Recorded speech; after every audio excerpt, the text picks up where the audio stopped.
Todo mundo sabe que o homem chamado Eiichiro Oda é um verdadeiro gênio e o deus dos foreshadowings. Isso porque o Oda adora deixar pontas soltas e dicas ao longo do mangá para só retornar e explicar centenas de capítulos depois. Como, por exemplo, a ligação de Brook e Laboon, Sanji utilizando o codinome Mr. Prince, referência à sua linhagem real, ou a capa colorida do capítulo 520, onde o Luffy segura uma carta de Ice e outra com o rosto de caveira do Brook, indicando a morte de Ace. Entretanto, muitos outros plots foram deixados na obra que nunca mais retornaram ao mangá, o que faz a gente se perguntar, será que o Oda esqueceu? Não teria como isso ser possível, obviamente. Então, será que ele de repente preferiu descartar ou será que ele ainda pretende trabalhar esses plots no futuro? Nesse vídeo, a gente vai listar 14 plots que foram esquecidos em One Piece que o Oda ainda não explicou. E se você curte os vídeos de One Piece aqui do canal, aproveita para deixar um like aí embaixo para ajudar na divulgação do vídeo.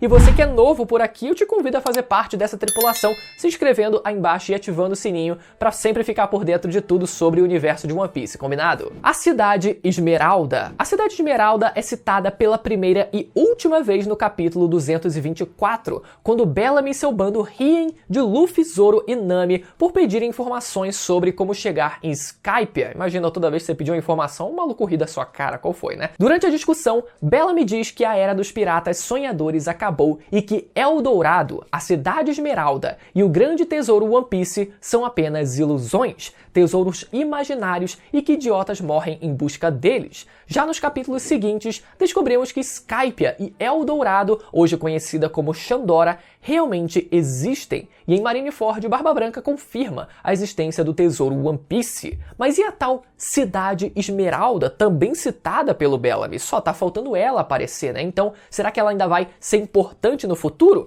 Os indícios apontam que ela tenha existido no passado sim, e fosse a ilha que conhecemos como God Valley, que possui uma estrutura muito parecida com a Cidade Esmeralda dos Contos do Mágico de Oz e poderia ter sido inspirada também fruto de inspiração para a Cidade Esmeralda de One Piece, que assim como Eldorado também poderia ter um outro nome. O Homem Sentado com Crocus. Na capa do capítulo 631 do mangá, Oda desenhou um homem misterioso conversando com Crocus e Laboon, e mesmo após 400 capítulos, a identidade desse homem misterioso não foi revelada. Mas isso obviamente não impediu que os fãs criassem teorias sobre essa tal pessoa. Uma das hipóteses mais conhecidas é esse cara ser ninguém menos que Shiki, o Leão Dourado, o antigo rival de Roger que apareceu no capítulo 0, dizendo que em 20 anos colocaria o seu plano em prática. Mas apesar dele ter colocado os seus planos em prática no filme 10 de One Piece, dentro do mangá isso não aconteceu. E a maior evidência dessa comparação está na coloração oficial dessa imagem, com a capa desse personagem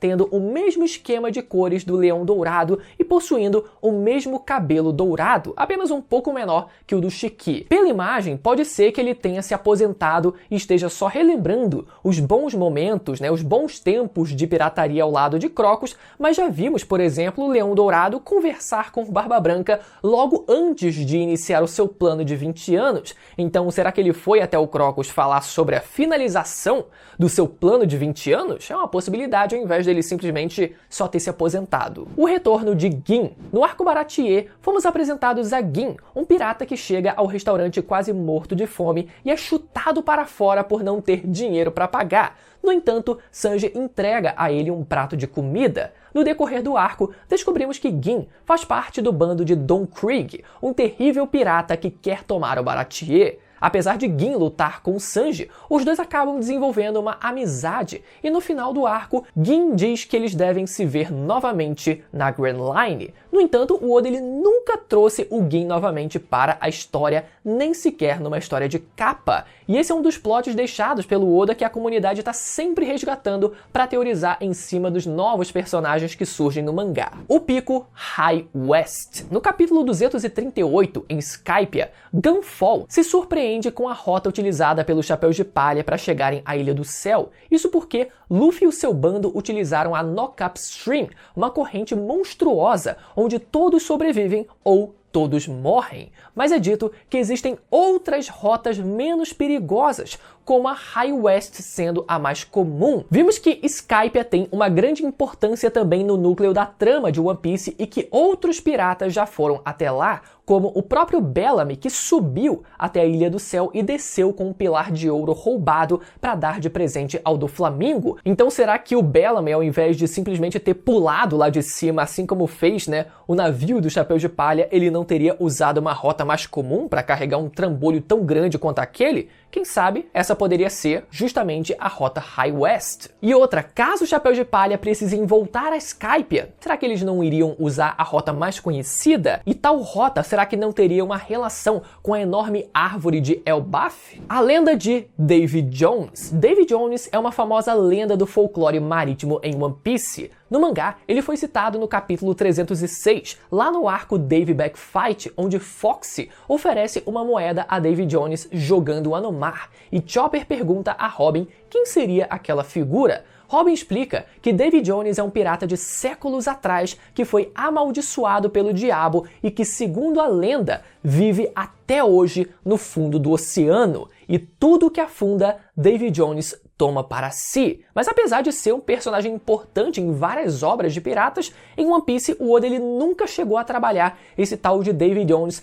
Pelo menos ainda não. A única coisa que a gente teve foi uma mera ilustração do Oda em uma SBS, onde ele mostra como seria a figura do Davy Jones e mostrou ele basicamente como um velhinho barbudo com um baú do lado, sabe? Sem muita importância, mas vai saber o que o Oda ele pode estar guardando. A nave misteriosa. Um dos momentos mais enigmáticos e pouco discutidos em One Piece é o navio dos piratas Fire Tank sendo sugado por uma nave misteriosa no Novo Mundo, lá no capítulo 594. A nave que puxa o navio é uma estrutura estranha, semelhante a um globo escuro e com formações rochosas que sobressaem dela. Até hoje, Oda não explicou o que aconteceu ali e nem como os piratas do Capone e Bad escaparam, apesar deles voltarem a aparecer no arco de Holy Cake Island, Nada foi mencionado por eles. De qualquer forma, sendo uma nave ou quem sabe uma ilha voadora, teorias apontam que se trate da própria arma ancestral Uranus. A última raça que falta para Big Mom.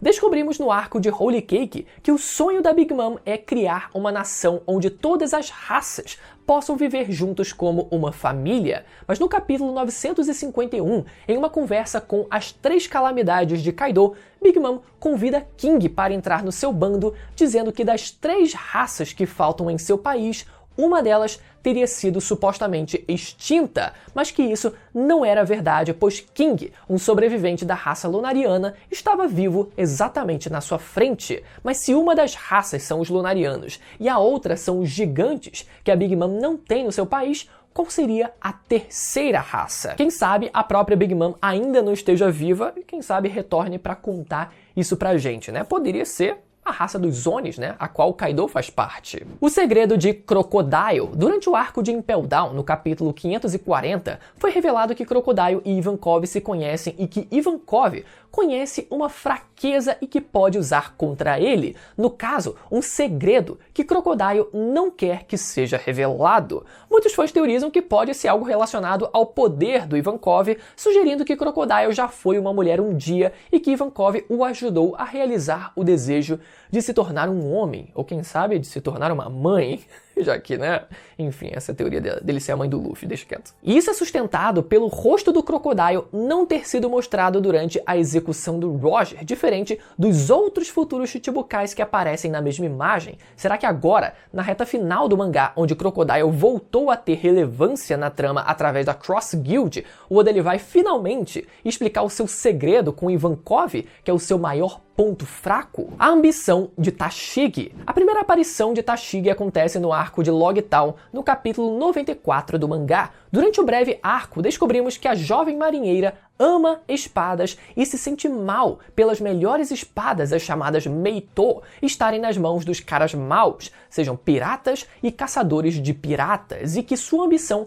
é viajar o mundo para tirar todas essas espadas desses malfeitores. Só que até o momento, a Tashigi só conseguiu recuperar 2 espadas ainda no início do mangá, Yama Orochi em Logtown e Kashu do Mr. Eleven lá no capítulo 128. Desde então, o Oda ele não mostrou a Tashigi em suas outras aparições resgatando outras espadas. Uma sugestão interessante seria ela no fim resgatar a espada que está em posse hoje de um dos Gorosei, o Gorosei careca. Seria poético pela mudança de perspectiva da personagem sobre quem seriam os caras maus que ela almeja desarmar, que um dia foram os piratas, mas hoje poderia ser o próprio governo a quem ela serve como marinheira. O tesouro do Capitão John. O Capitão John foi um famoso capitão pirata que já foi membro dos infames piratas Rocks. Ele foi notável por coletar um dos tesouros mais importantes do mundo e sua lendária caverna de tesouros e as riquezas dentro dela são muito procuradas por vários piratas do mundo. No capítulo 233, descobrimos que Buggy está à procura dos tesouros de John, e Oda desenvolve isso no decorrer da história com Buggy revelando para Luffy que a braceleira que ele estava portando em Impel Down era a marcação do tesouro que aponta o caminho para a fortuna de Capitão John. Mas desde Impel Down, não vimos o Buggy à procura de tal tesouro lendário. Será que ele já obteve esse tesouro durante o time skip ou ainda pretende encontrar? E o que seria exatamente, esse tesouro? O último Road Poneglyph que falta para encontrar o One Piece? Ou melhor ainda, o mapa para Laugh Tale. Lá no capítulo 967 vemos Scopper Gaban desenhando um mapa depois do bando descobrir os 4 Road Poneglyphs e a localização de Laugh Tale. E voltando lá nos primeiros capítulos do mangá de One Piece, durante o flashback do Buggy, vemos ele segurando um mapa e perdendo esse mapa no mar por causa do Shanks. Então seria o tesouro do Capitão John nada menos que o mapa perdido pelo Buggy que indicava o ponto exato da ilha lendária? A pulseira de Doflamingo, Mihawk e Blueno. Um dos plots mais curiosos do Eiichiro Oda e muito pouco discutido pela comunidade é a tal pulseira em formato igual que Doflamingo, Mihawk e Blueno usavam. Lá no capítulo 504, podemos ver o Doflamingo com uma pulseira em formato de X. Já na capa do capítulo 506, logo depois, podemos ver Blueno com a mesma pulseira. E lá no capítulo 592, Mihawk também aparece com uma pulseira exatamente igual, no intervalo de menos de 100 capítulos onde todas essas imagens aparecem, e para os padrões de One Piece isso é muito pouco. E como a gente bem sabe, o Oda ele não daria destaque a um detalhe se ele não fosse minimamente relevante na obra. No entanto, ele não chegou a explicar o motivo e nunca mais vimos os personagens com as referidas pulseiras. Mas tentando entender o que poderia ser isso, a única relação entre esses 3 personagens é que ambos trabalharam para o governo, Doflamingo e Mihawk como Chichibukais e o Blueno como um agente da CP9 e nada mais. Então, será que esse era um plot maior que o Oda estava cozinhando, mas acabou desistindo? Barba Negra no reino de Drum. No arco da ilha de Drum, capítulo 133, Dalton revela que o bando de Barba Negra invadiu o reino de Drum durante o governo de Wapol, e o governante fugiu do país, deixando o reino sem nenhum líder e levando todos os médicos com ele. Enquanto isso, os piratas do Barba Negra destruíram o país inteiro, traumatizando a população. Oda ainda não revelou as intenções do Barba Negra na ilha de Drum. Algumas teorias apontam que ele estava em busca de uma Akuma no Mi, uma certa Hito no Mi específica, visto que lá na ilha tinha uma Hito que foi comida pelo Chopper. Ou quem sabe, ele estava em busca de um médico que pudesse avaliar o seu corpo, dito pelo Marco como sendo um corpo com uma estrutura diferente, um corpo estranho, mas nada visível para nós até o momento. Ou quem sabe, indo mais a fundo ainda, o real significado da sua ida até a ilha de Drum esteja no próprio nome da ilha. Lembrando que Drum, traduzindo do inglês, significa tambores, tanto que a estrutura da ilha lembra como se ela tivesse gigantescos tambores ali formados na ilha. E isso faz, obviamente, a gente correlacionar com os tais tambores da libertação que foram tocados na época de Joy Boy e que Zunisha lembra com muita nostalgia. Então será que o Barba Negra sabe de alguma coisa que tinha a ver com aquela ilha? As luas da biblioteca de Ohara. Durante o flashback da Robin, conhecemos Ohara, uma ilha composta por famosos arqueólogos, sendo liderados pelo professor Clover. Mas após o governo mundial descobrir que estavam estudando os poneglyphs e o século perdido, a ilha foi completamente destruída por um Buster Call. Na biblioteca de Ohara, vimos uma representação do que seria o planeta Terra de One Piece com várias luas ao redor, mas até o momento só conhecemos uma única lua no mundo de One Piece, para onde o Enel partiu depois do arco de Skypiea e que foi o lugar de onde os seus antepassados surgiram. Então será que essas outras luas terão alguma importância para o mundo de One Piece, ou será que o professor Clover e os arqueólogos erroneamente adotaram, quem sabe, um sistema solar geocentrista e aquele não é o modelo exato de como o universo de One Piece funciona? É uma possibilidade também. O retorno de Enel. O plot que os fãs adoram teorizar em todo santo arco desde que apareceu a infame Ilha Hyjin, onde chove raios a todo momento. Mas contextualizando, Enel nasceu e foi criado numa ilha do céu chamada Biruka, mas após comer a Gorogoro no Mi, ele destruiu a sua terra natal e foi para Skypiea para derrubar Gunfall e se tornar o novo deus. Enel obrigou os homens de Gunfall a construir um enorme navio voador chamado Arca Maximum para chegar à terra lendária que ele tanto buscava, a Fairy Firth, que era basicamente a Lua. E após ser derrotado pelo Luffy, vemos nas histórias de capa do mangá que Enel conseguiu realizar o seu objetivo. E ao chegar na Lua, Enel encontrou um grupo de autômatos, um grupo de piratas espaciais e uma cidade subterrânea com tecnologia super avançada e com pinturas rústicas sobre o seu povo que se originou de lá. Povo esse que criou os robôs autômatos e que séculos depois foram parar na terra natal do Dr. Vegapunk e provavelmente estudados por ele para o desenvolvimento do projeto pacifista. Então, desde sua curiosa jornada na Lua, os fãs teorizam sobre sua volta, mas até o momento, Enel nunca mais deu as caras no mangá. Agora eu quero saber qual plot que ficou faltando nessa lista. Eu tenho certeza que vocês vão ter um monte para comentar aí nos comentários. E aproveitando o que a gente falou nesse último tópico, eu tenho um vídeo muito bom, galera, aqui no canal destrinchando o personagem do Enel e como a sua jornada consiste nele tentar se tornar Joy Boy, mas ter acabado falhando. Vai aparecer desse lado da tela aqui para você poder ir lá assistir, galera. Tá imperdível esse vídeo e eu vejo vocês na próxima. Tchau!